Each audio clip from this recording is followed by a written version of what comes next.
Hello, Sharon. Hi there. I'm talking to Sharon Graham from Fife, You certainly are. the land of Fife. No, we'll The not talk wonderful about Fife. We'll not talk about Fife. What I'll do is I'll give you the proper introduction, Sharon. Sharon, you are a professional singer on the circuit like myself, Yes, under an assumed stage name, I've got to say, the wonderful Tia Morgan. that's right. Yes. And the reason that we have you on the programme today, and we're going to have a wee chat, is about your plight and raising awareness for ovarian cancer. Tell us a wee bit about what's been happening. That's right. Unfortunately, in 2011, I was diagnosed with ovarian cancer. Due to certain feelings of being unwell, wasn't sure what it was, went on for quite a few months, till eventually it was actually diagnosed that it was stage 2C ovarian cancer. So from there, they decide what they're going to do. So they decided that a full hysterectomy had to be done, obviously for my health's sake. Yeah.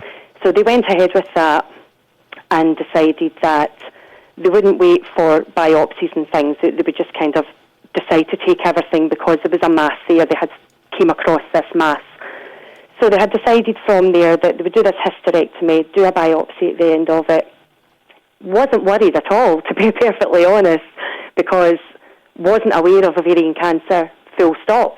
You know, probably like a lot of other women listening, that you just don't think about it. It wasn't even an issue. Yeah. Just put down to female problems, thought, right, just kind of get on with it, get the operation done and get back to work. But unfortunately, the reality was quite different, because when we got the biopsy back, it turned out that it was cancer and had to go through chemotherapy, you know, everything that everyone dreads when it comes to, when you mention the word cancer. But came through the plight of it, went through the 6 months, thought I had come through the other end of it, all bloods had returned to normal, thought everything was fine, only to find out at my first 3-month check that it's not, that it's actually still there, and it's now actually in the para-aortic lymph nodes in my spine, which is still obviously classed as ovarian cancer, but it has actually moved out with the main sort of pelvic area. So they've now told me that I'm now on chemotherapy now for however long my body can take it, and that it's now incurable. So I'm still working though, and I'm still out there, and I'm still doing my thing. Well, that's times actually, that I can't. That's actually one of the things that you wanted to put across today.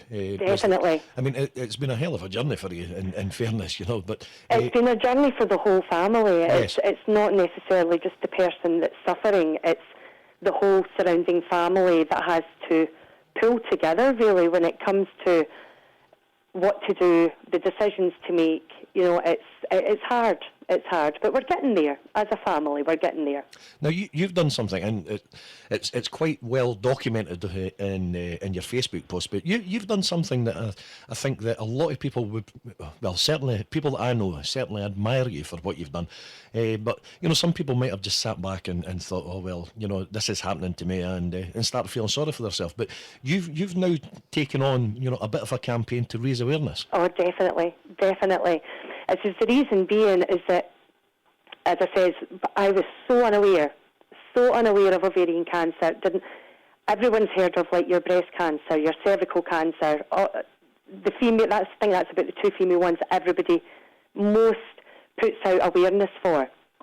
All your TV campaigns, everything else. I just was so unaware of ovarian cancer. Didn't know it existed. But it's actually quite frightening when you see the statistics of it, because, I mean, well, one, it's the 5th most common cancer in women alone. It's 56% of women think that you can actually find the results of ovarian cancer through a smear test. That would have actually been my perception as a male. I probably would have thought that. It's shocking. It's that women think that when they go for their smear test that they're going to find out about cancers in any other areas that they've actually got. And it turns out that, no, there's actually 5 other women's cancers that you can get. And it's actually quite scary that cervical cancer is only one of them. Same again, like 75% of women are diagnosed, unfortunately, at a latter stage with ovarian cancer, because the symptoms that you get don't actually develop until you're quite far advanced, until tumours and things have started to appear and swelling and things in your body. And it's quite scary that 67% of women don't even know what the symptoms are. So the message is about early diagnosis. Definitely. Be aware of the symptoms. As I said, I'll give you a quick run through of that. It's persistent pelvic abdominal pains, could be put down to women's period pains. Increased abdominal swelling in the tummy. You know, if you just feel you've got a constant, persistent swelling, not something that comes and goes, just something that's there all the time.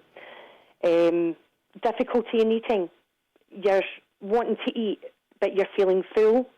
You just feel as if you're hungry, but you're eating a little, but feeling, I can't eat anymore.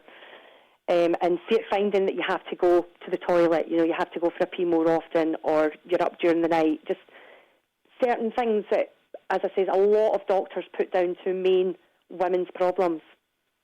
Right. And that's where the problem comes in as well, because late diagnosis, I mean, there's a third of women who have to actually wait at least 6 months before they actually find out they get a correct diagnosis.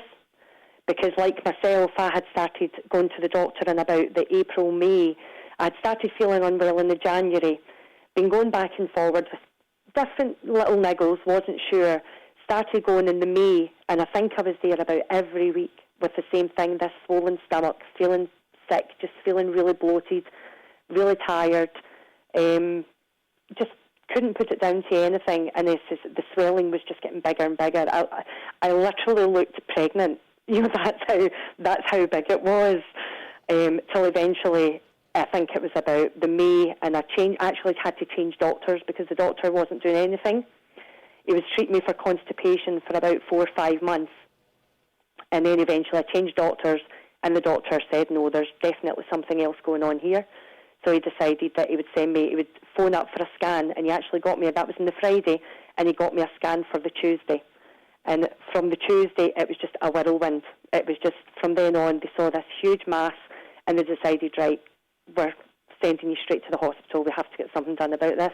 So it took about 5-6 months for them to actually refer me from having the problems that I was going in with to eventually send me for the scan. So the message is persistence as well then, Sharon. Just stand your ground. Definitely. If you feel that you've got a problem, then don't leave until someone listens to you. Well, knowing you personally, and David as well, I know exactly. I didn't leave. I know exactly what you're saying. Now, the other side as well is what I know you've continued to work obviously when you were going through your first round of treatment, it was difficult for you to work, and that obviously puts a pressure on the finances of a family. What sort of support is available for people who are going through cancer treatment? The support in itself, the Macmillan nurses, they've got all different, forms that people come out, whether it be financial, whether it be for just moral support. That they've got so many different sections of them, but the actual financial section was the one that helped us, because with me being off work sick, my partner was on a low wage at the time. It was difficult. It was so difficult, but all they can really do is help you with housing benefit and things. We were actually just a couple of pounds more than what we needed, what the government said we could live on. With 2 teenage boys and a house to run, it was difficult. But you get there. You do get there, and family is a big help. The family was the biggest support. So, without a doubt, being surrounded by your family and friends and having all that support. But I think what you've done is leading from the front. Definitely. I just felt that I couldn't sit back. Whether I'm just one of those people that just decided that, no, I'm not going to sit here and accept everything that's kind of coming. I do believe that you have to fight for everything, and if that means fighting against cancer as well, then that's exactly what I was going to do. But as I said, the moral support that I've had from my friends and family, and especially my Facebook friends as well, they've been absolutely amazing. Are they real friends though? Well, they have been. What has really surprised me is that friends who I thought were going to be there weren't the ones that was there. It was actually the ones that I didn't expect that actually stepped up to the mark. Well, it takes all sorts, Sharon, doesn't it? It certainly does. It certainly does. Now, you mentioned your partner. Yes. Now, he's not your partner anymore. No, he's he's your my husband now. We got married 2 weeks ago. Yeah. Well, congratulations. I've already said congratulations, but I'll do it live on air. Congratulations to yourself and David. You obviously you took that move because of the future. Yes. And decided to tie the knot and make him a very happy man.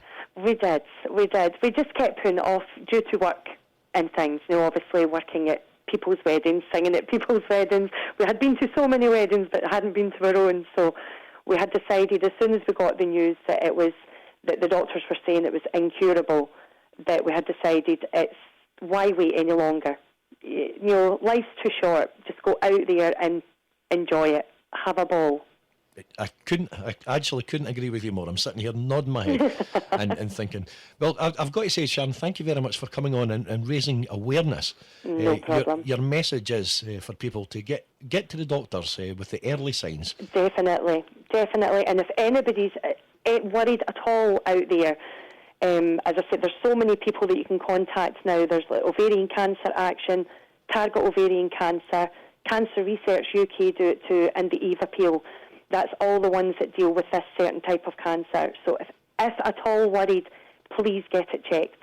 That's an absolutely fantastic message. Thanks very much, Sharon. Stay on the line. I'll have a wee chat with you. No going to play thank a wee you. song that I know that you know. It's a wee Celine Dion song. Oh, thank you.